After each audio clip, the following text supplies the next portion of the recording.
When Anthony Weiner was 27 years old, he was elected to the city council, then the youngest person to serve. Now he's 60. There's been a lot of water under the bridge, and he's thinking of running for the council again. So I have to ask you this question. You've carved out a nice life for yourself. Sure. You have a wonderful radio show. People turn in. You're a respected pundit. Why do this? I get that question a lot. Like, what are you thinking? I mean, look, for years, and I've been a civilian for a while. I ran a countertop company out in the Brooklyn Navy Yard. I'm on the radio on 77 WABC. And like you said, I've got a great deal of blessings. And I did this for a very long time. You pointed out somewhat embarrassingly that you and I have been doing this for decades now. We have. But I have to tell you, I really do think that our city has lost its way a little bit. Not in the sense that it's on fire like it was in the 70s, or that it's unsafe like it was maybe in the 90s. But there is a sense among my neighbors, and I share this sense, that we just aren't solving problems anymore. That, you know, it used to be that if you went to the city council, or you were the mayor, you didn't always get everything right, but at least you got the sense that people recognize we have the problems, whether it be the illegal pot shops or the chronic problem of the same homeless people that are on our streets, that we know them, we know their names, we probably, you know, we walk by them every single day, and we find it mysterious that we can't solve these problems. And for someone like me who grew up in New York, you know, we have this ethos of we get better generation by generation, year by year. And I feel that we're stagnating now. And I'll tell you what. But why is that? I mean, why is the mayor and the city council unable to say, these are our common problems, let's find a common solution? I have a theory about that. I think that we are very good as Democrats of coming up with ideas to solve problems. But once we do, we are not very good about making sure they're working. The idea, like take the pot shops, for example. The idea of decriminalizing marijuana was right. People going to prison for small amounts of marijuana was right. But then we set up a system where we have illegal shops everywhere, people smoking in the park, people smoking on the corner. The legal guys can't survive.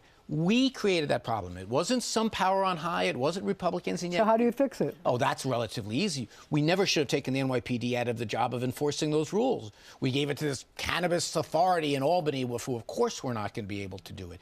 When it comes to the people who are the chronic homeless, who have disabilities, you know, listen, we have to return our relationship to common spaces to realize that it's for the rest of us also.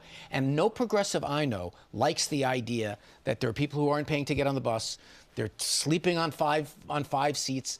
It's not safe. Well, maybe not safe. It's not orderly. So what should the city do? If you were elected in the city council, what ideas would you propose to fix these problems? Well, it's funny. I have a website now, anthonyweiner.com, where I have 25 ideas for 2025. As you know, that's my thing. I start every effort with a whole bunch of new ideas. I had 2 books of ideas when I ran for mayor.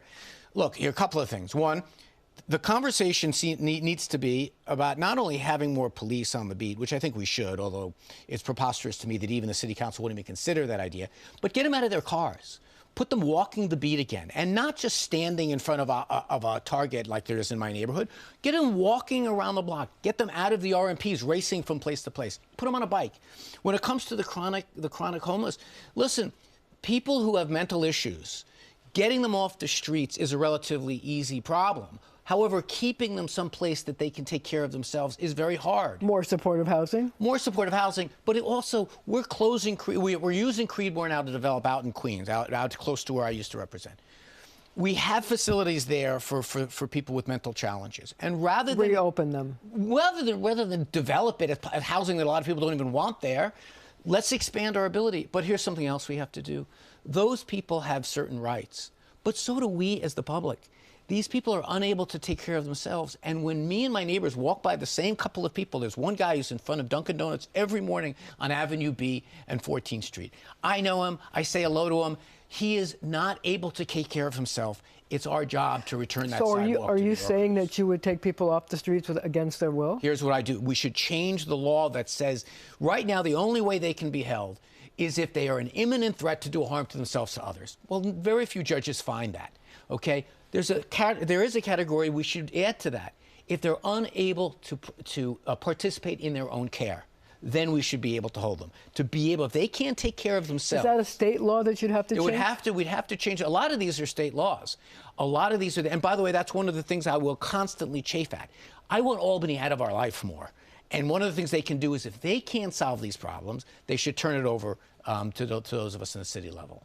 So in terms of crime, in addition to having more cops on the beat, one of the things that seems to have been unsolvable has been subway crime.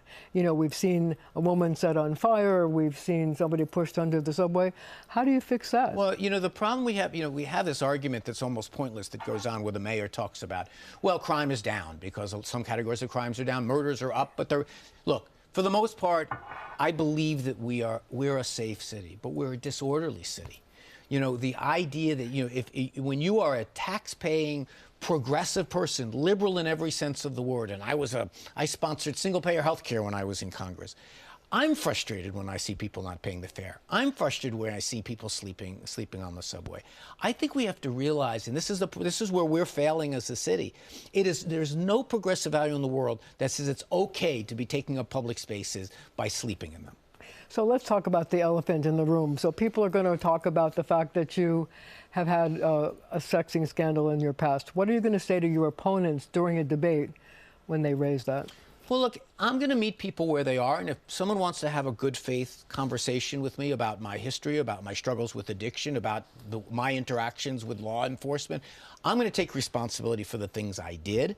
I'm not going to take responsibility for things I did not do. But I do find it interesting that, by and large, citizens, when they talk to me on the street and when I go to present things to them in the community, they want to talk about themselves and their issues, not mine. But if it comes up, I'll meet them wherever it is. I do think it's somewhat ironic that I hear my erstwhile opponents, I'm not sure if I'm going to run yet, talking about how they're criminal justice reformers, except when it comes to me. I'm someone who accepted responsibility, did my time.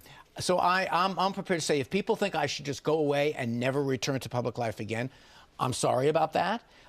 However, if people want to ask me the specifics of what happened, what I did and did not do, I'll be glad to meet them where they are. I do want to talk to you about one criminal justice issue, Rikers Island, which is supposed by City Council law to close in 2027, but the local jails haven't been built yet and may not be built in time. What should be done? Should the City Council change that and extend it? Well, here's the problem. The problem is the slow walk that we've had on this thing means that the original proposal is arguably dead, in that the cost... Except that there's still a law that says 2027. Right, but the costs have gone up by 45%. Yes, it has. The situation in our city has changed somewhat. I'm open to the idea of putting jails closer to where citizens are in the city. I'm not opposed to the notion. But can we do it by 2027? But right now, well, we definitely can't do it by 2027. The mayor has succeeded in both going along and not going along at the same time for the last 4 years. Maybe that's because he doesn't like the original proposal. But this is one of the problems that we have in the current city council. The current city council is not really where ideas go to get solved as much as it used to be. Maybe not at all. Maybe I'm being too generous. But they're not an effective counterweight to the mayor. And if we have Eric Adams, Cuomo, you've had just about every candidate. You're going to have them all on. Whoever it is, you want a strong city council. And I think, as someone, I used to be there. I know what it takes to do that job. That place needs a giant tune-up. Okay, we're going to have to leave it right there for now. But our conversations continue right after the show on our streaming channel, CBS News New York.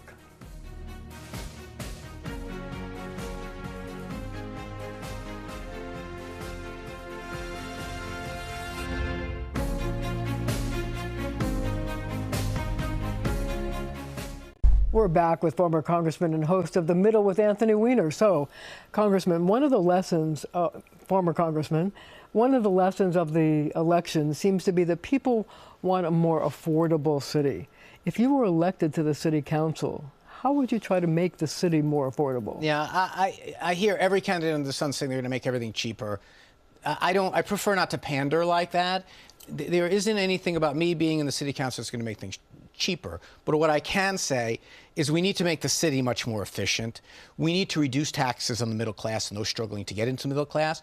But, this whole idea, if you elect me as your city councilman, suddenly the loaf of bread is going to be cheaper, or I'm going to be able to cut your rent. I don't believe that's going to happen. Here's what I will say, that every elected official should have a conversation with their constituents about the idea of practically understanding what they should expect from their elected official. And if you're in the city council, that means advocating on behalf of your district, making sure resources come back to your district, district, making sure that the common sense values that they share, that you don't agree with them all the time.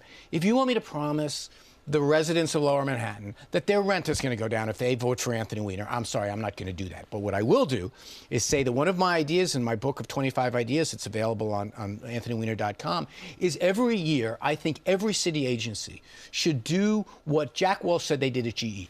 List every single thing your agency does from the most efficient to the least efficient, and then tell me why the 2 or 3 things at the bottom we should keep doing.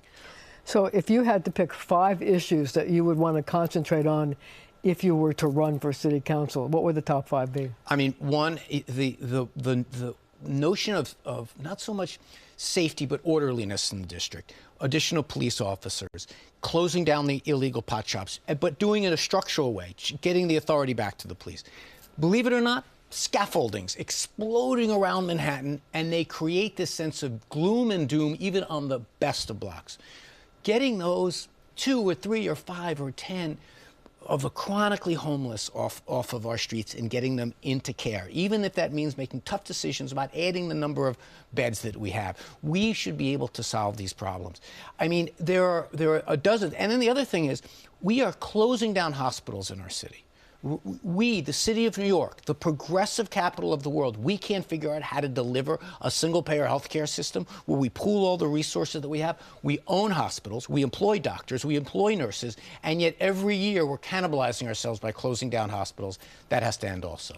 So what should happen, what should the city council do in terms of sanctuary city, in terms of dealing with migrants, in terms of the threat from President Trump to deport people? Look, right now, despite the Fox News talking points, the difference between among people is not that big on sanctuary city.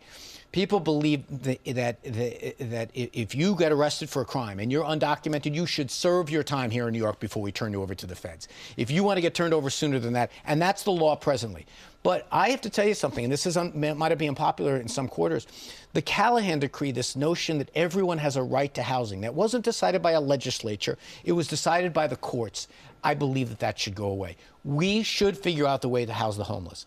But just like with every other priority that we have, we should have accountability on how that gets done. Right now, we don't have enough of it. Do you think that that's the kind of thing that would be a tough sell in the city council, where many of the people are much more progressive? I don't know this notion of progressive or liberal. You know, when I was in Congress, I was the advocate for single-payer health care. I was considered by some people the champion of that issue. On the other side of the coin, I also believe that we have a right to safety and security. I don't believe these things are necessarily Democrat or Republican or progressive or conservative values. But I will say this. I think the city council should be a place that you go to solve problems, and the way you go to steer a mayoralty back in the right direction. And I think both of those things are missing. How do you think the city is going to fare under Donald Trump? You know, I have a somewhat counterintuitive take on this, that I think that, you know, the President Trump might be the Nixon to China on immigration. The reason we haven't had immigration reform for 30, 40 some odd years is because the Republicans, every time you talk about it, they say amnesty and they run and hide under their desk. It's always been Democrats waiting at the table. Maybe, since he made this the issue and Donald Trump can't do it alone, maybe Donald Trump says, let's figure out a path to citizenship, also increase security at the border, also do things to help out cities like New York that have a disproportionate number of new arrivals coming here. I think these problems can get solved, but no one ever got rich betting that Donald Trump would change. So maybe I'm being too optimistic. But the one thing he hasn't talked about is a path to citizenship. He keeps talking about deporting people and having camps for families with children and things like that. How come we haven't talked about a path to citizenship? Hey, can I tell you, he was on a podcast in June where he said everyone who graduates from college, even if it's a junior college, should get an automatic green card. He said that. Okay, there's this dispute going on within the Republican Party about H-1B visas. At the bottom of that conversation is, do we want people to come here to this country? And there's a large number of Americans who understand the answer is yes. The question because there's so many jobs that we need to fill. 100%. Listen, I don't mind bringing H-1, but I also think it's reasonable to bring in people to work, in agriculture. These are not unsolvable problems if you have adult leadership. Up to now, Donald Trump has not been that, but I'm hoping for the best.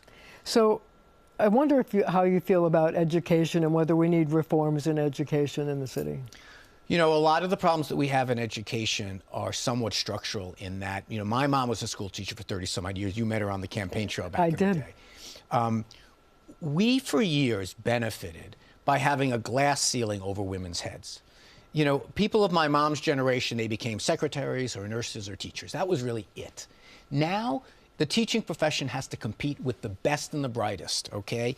And so as a result, we have to change the way we encourage people to get into the teaching profession. For all the talk about class size, I want small class sizes too. There is no better indication about whether someone will go on to have success in school than that teacher in that classroom. So keeping that teacher safe, giving them a career ladder that really reflects how much value, paying them like we really honor them. This is how ultimately, I believe, you encourage people with mobility to stay in the public school system. So if you could give Donald Trump one piece of advice as he becomes the second time president of the United States, what would it be? Don't pick Vance. No, it's already too late. I don't know. Look, the guy doesn't listen to me. I spent a lot of time on conservative radio talking to his supporters, trying to explain the substance that under. Look, one thing that Donald Trump has shown in the first 4 years, he's unable to govern. He was unable to do it. And yeah, but he may have learned some lessons. Maybe he has, but you know, we always say about Donald Trump, maybe he learned from this, maybe he learned from that, maybe he's going to change, maybe he's going to moderate. He's not particularly good at governance. And when you're a Democrat, you're kind of rooting for that, because a lot of things he says he wants to do, I'm not terribly thrilled about him doing.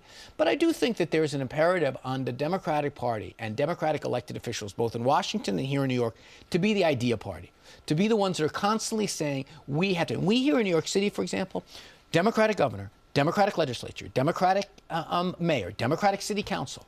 The problems we have here, we've got to own those problems. Cursing at the darkness and blaming Donald Trump is not solving our problems, and too many local elected officials, I fear, are doing that. So Eric Adams wants to run for re-election. What do you think about that? Now that I'm like thinking of running, I want to be less of a pundit about it. I think it's very hard. Being indicted is hard. But he's the only one running from the middle.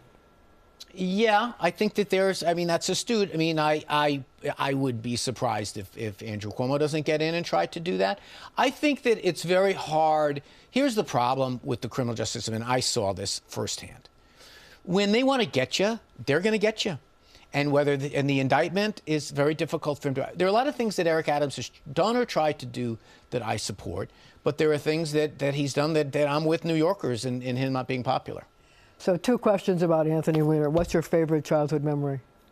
My favorite childhood memory, the Weiners had this little tiny fishing kind of hut in northern New Jersey. We'd go every summer.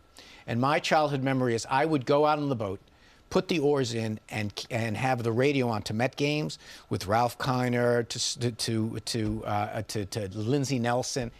And when I think about baseball and I think about the baseball season, I still think of that memory of just kind of sitting there out in the lake, floating alone, listening to the radio. You catch any fish? Here's what I would do. I was a crazy kid. I would try to catch turtles with my hands.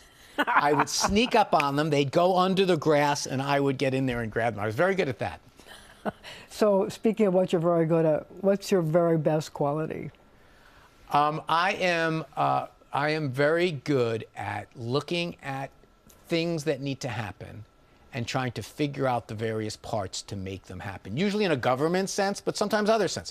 I am not good at engaging in a lot of whiteboards and chatting about it and everything else, but figuring out like how you get to point A to point B, I'm pretty good at. Now, it doesn't mean you can always legislate that quickly. It doesn't mean you can always. That's why when I talk about politics, it's always the scaffolding underneath it is ideas. Like, what would you do? But in many ways, Marcia, I'm the typical New Yorker. We all walk the streets saying there ought to be a law. There ought to be a law. And that's part of why I love the radio. That's part of why I love being involved in political conversations, why I love being on your show. Anthony Weiner, thank you for being on my show. And thank you at home for joining us as well.